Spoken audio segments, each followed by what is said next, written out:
ఏపీలో petrol diesel ధరల పెంపు అంశం పొలిటికల్ టర్న్ తీసుకుంది. ఈ పెంపును నిరసిస్తూ వైసీపీ రాష్ట్ర వ్యాప్తంగా ఆందోళనకు పిలుపునిచ్చింది.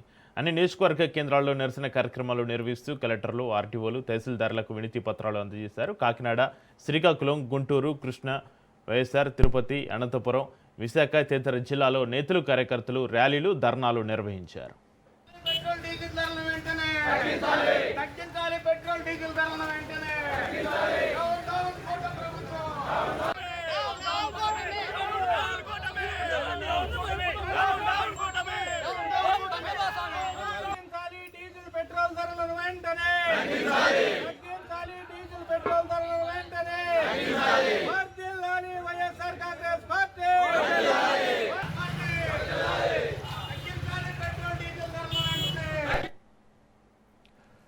ప్రభుత్వ విధానాలపైన తీవ్ర విమర్శలు చేస్తూ పెట్రోల్ డీజిల్ ధరలు సామాన్య ప్రజలపైన భారంగా మారాయని ఆందోళన వ్యక్తం చేశారు. కొన్ని చోట్ల వినూత్న నిరసనలు కూడా కనిపించాయి. ప్రభుత్వం తక్షణమే స్పందించి ఇంధన ధరలు తగ్గించాలంటూ నేతలు డిమాండ్ చేస్తున్నారు. లేదంటే రాష్ట్ర వ్యాప్తంగా ఉద్యమాన్ని మరింత ఉధృతం చేస్తామని హెచ్చరిస్తున్నారు.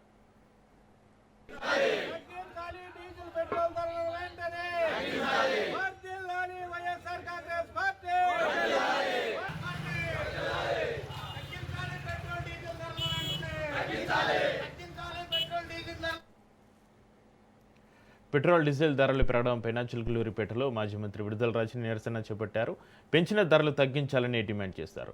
ఏపీలోని అత్యధిక పెట్రోల్ డీజిల్ ధరలు ఉన్నాయన్నారు. ధరల పెంపుతోటి ప్రజలపైన రోజుకు కోట్ల రూపాయల భారం పడుతుందని టీడీపీ నేతలు రెడ్ బుక్ రాజ్యాంగం అమలు చేస్తున్నారని ఆరోపించారు.